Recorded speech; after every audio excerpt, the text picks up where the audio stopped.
But I'm curious, can you name a white coach off the top of your head that you think makes it about himself, sells sunglasses? Well, can you name a white coach who they doubt like they doubted Dia? They don't do white coaches like that. When a white coach comes in, by default, they're like, well, yep, he's the man for the job. Everything was about doubting Dion. And he was like, hey, you know what? I'm going to do what I do.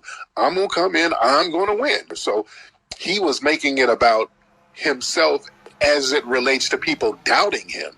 So, yeah, he's going to speak up for himself. You understand? Why would he be selling his sunglasses? Like, have you ever seen a coach before who sells a merchandise brand completely separate from anything related to the team? Makes his own pair of sunglasses and starts selling it to people? What's wrong with that? Hell, the college sports, for years, they made a grip off those black players, and those black players didn't get a dime. So, yes, I want Dion to market everything he can and make every dime he can. I mean, it's not just that. It's just the whole thing. It's all about, it really is. There's no other program. I swear, y'all hate to see a competent black person who ain't bowing down, who's winning. Why do y'all hate that so much? Because it makes us insecure that we can't do it the same way he can. Thank you. Thank you. But that's a you problem. At least say, I'm glad you're being honest, but that's a you problem. I know, but when we see a black man shining, it just like tears us down because that's like all we have left is the coaches. I know that. Shalom. Kal Halayim La, Yahweh, Bahashem, Yahweh Shai, Bahashem Rakakodash. Double honors to the elder apostles, the elders of Great Millstone. That's GMS. Peace and blessings to the Akim and a few Akwat across the four winds. This is your brother Batamaya from Great Millstone. Used to come to you with a quick hit.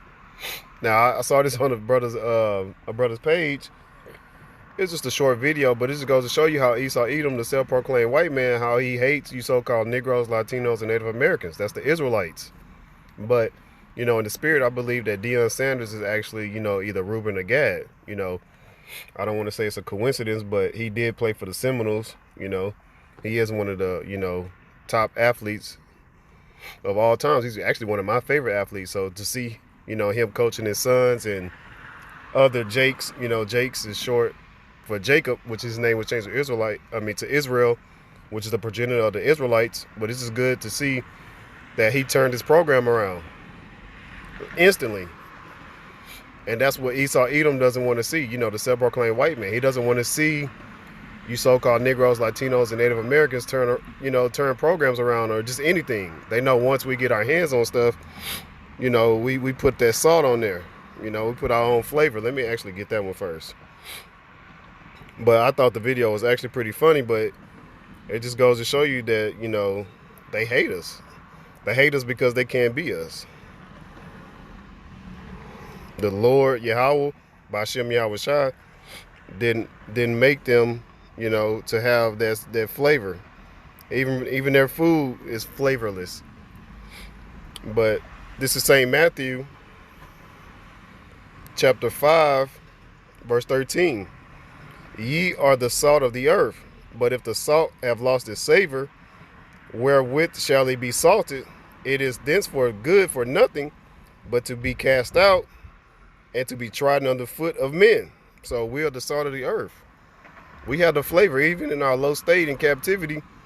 These heathens, the son of men, which are the heathens, and then you have the son of the wicked, which is ultimately Esau Edom, which goes all the way back to the serpent in the garden. Also Cain, if you can receive it in the spirit. But I had a few more precepts, and Lord willing, this is edifying to the hopeful elect. Ezekiel chapter 35, I'm going to start at verse 2. Son of man, set thy face against Mount Seir and prophesy against it. They don't want to see us prophesying. Dion said that he was going to come in and win. He had that confidence. Confidence is with faith. So he had faith that he was going to take his program to the next level. I mean, he was a great athlete.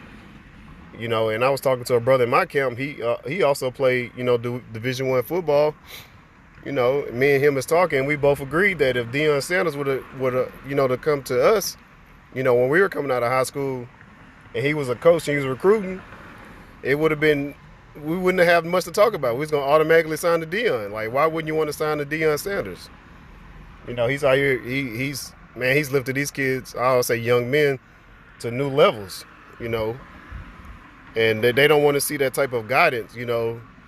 He's a positive, I'll say he's a positive influence on the young men, but that's what they don't want to see. He want to make sure they get their, education, their so-called education in this society, but also thrive as being athletes.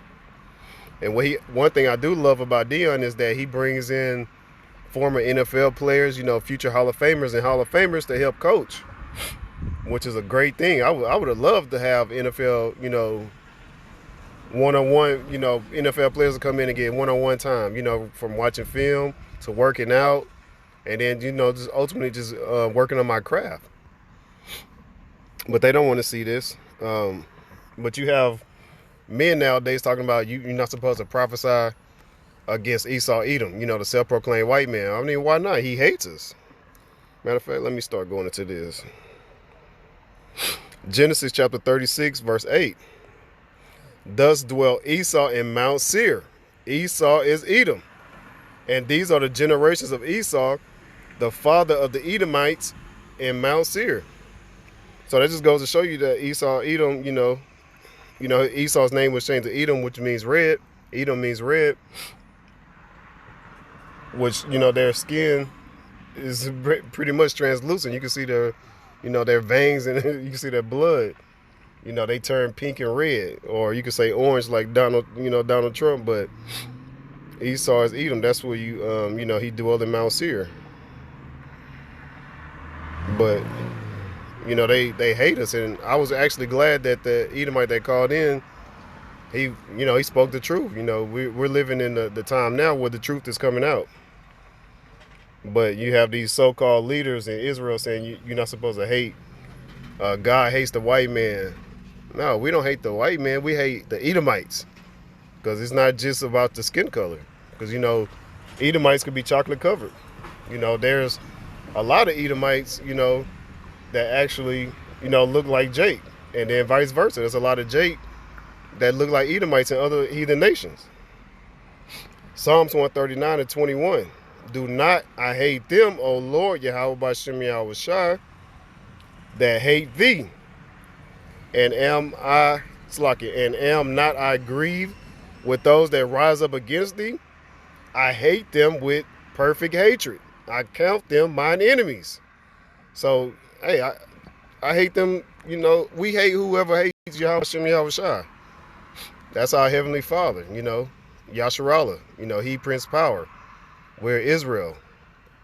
That's what Yasharallah means, is Israel. We're the Prince of the Power. So, I mean, even in the world, if somebody hates your dad or your mom, you're going to hate them. They're automatically the op, as the kids will say nowadays. That would make them an op, but this precept here, these precepts here just goes to show you that we can hate. Matter of fact, let me grab this one too.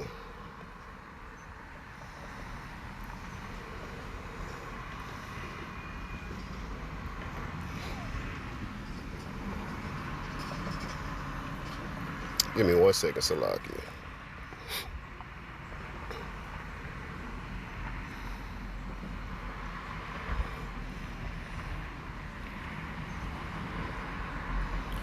Romans chapter 9, verse 13. As it is written, Jacob have I loved, but Esau have I hated.